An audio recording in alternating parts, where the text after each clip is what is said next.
Hey guys, this is Dion with Nerd Sandwich here, doing a review for the anime Welcome to the N.H.K.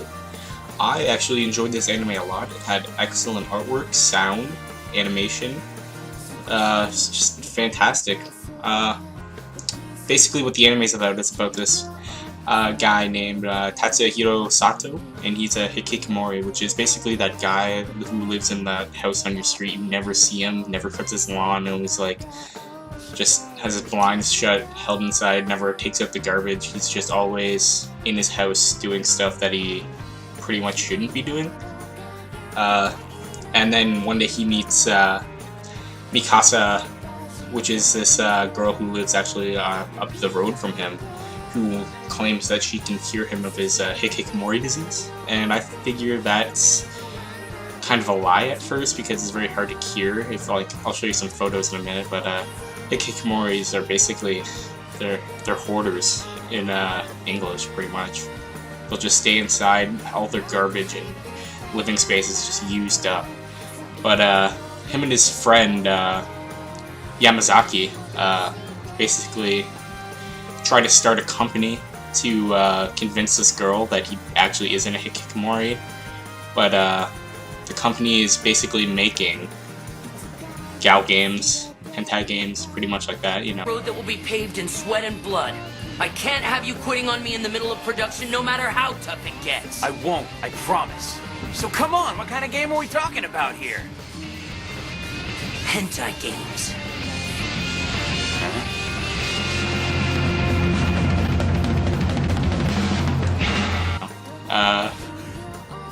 So they basically spent quite a long time in the story trying to develop this game. You don't see much, which is it's fine because it's not the main part of the story.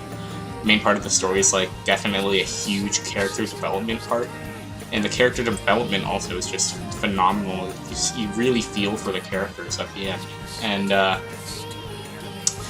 so basically, as they're making this game, Tatsuhiro goes through many of these like phases, I'm gonna call them, because he's trying to replace being a hikikomori with something that's not. Like, he tried to make a lot of money through like RNT on like online games. He tried to make his gal game. He tried to go to school, but his hikikomori syndrome kicked in, and he ended up having a freak out at school.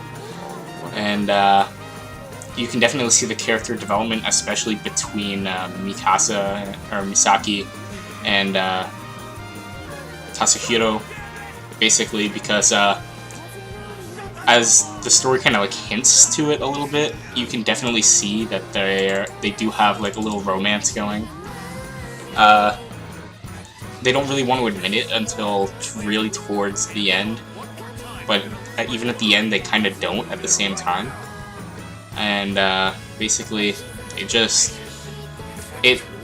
it's an anime that basically it's based on real life. It's like, well, not real life. It's like following how certain people's lives actually are, and I find that really interesting because it's not just like a shonen or shoujo, like hack and slash this, magic that.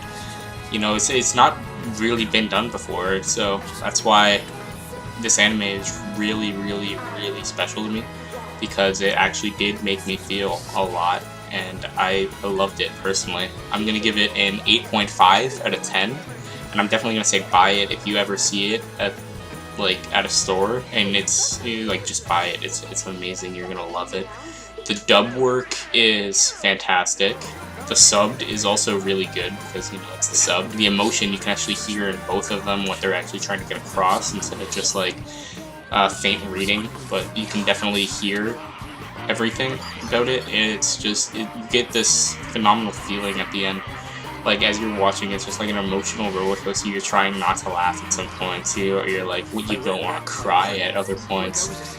And they have like even the filler, like not filler, but even like the episodes where they're not really progressing much with the story are still very entertaining. I really did love this anime, and that's why it got the rating of 8.5 out of 10. I haven't really found a 10 out of 10 right now, and 8.5 is definitely the highest I've given it, or like highest I've given so far. And I really, really do want to hear what you have to say on your opinion. If you do end up watching it, you can just private message me. I will leave a link in the description down below, or maybe an annotation up here. I don't know yet. I'll figure it out. So yeah, I'll just message me back. Let me know how you liked it. If this review helped, just remember to put a like, subscribe, comment, please. And this has been Nerd Sandwich Anime Reviews. Thank you very much.